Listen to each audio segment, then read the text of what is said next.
జెండా బీకేస్తా అన్నారు. వాళ్ళు ఇప్పుడు పార్టీ కార్యాలయానికి టూలెట్ బోటు పెట్టుకుని పారిపోయే పరిస్థితి. పార్టీ లేకుండా చేస్తా అన్నారు, అడ్రస్ లేకుండా పోయే పరిస్థితి.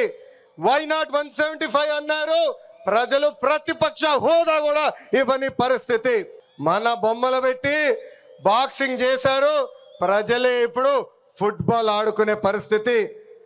ఏ తప్పు చేయని మన అధినేత చంద్రబాబు నాయుడు గారు బంధించారు. ప్రజలు ఏకంగా ఆ నాయకుడిని ప్యాలెస్ లో పెట్టి తాళాలేసి లాక్ చేసే పరిస్థితి. మన నాయకులు ట్రెండ్ ఫాలో అవ్వరు, ట్రెండ్ సెట్ చేస్తారు. సినిమా స్క్రీన్ అయినా పొలిటికల్ స్క్రీన్ అయినా ఆయన ఒక లెజెండ్. ఆయన పేరేంటి?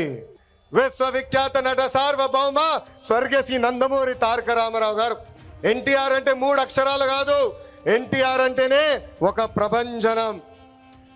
ఆయనే రాముడు, ఆయనే కృష్ణుడు, ఆయనే భీముడు, ఆయనే అర్జునుడు, ఆయనే కర్ణుడు, ఆయనే ప్రజల గుండెల్లో దేవుడు.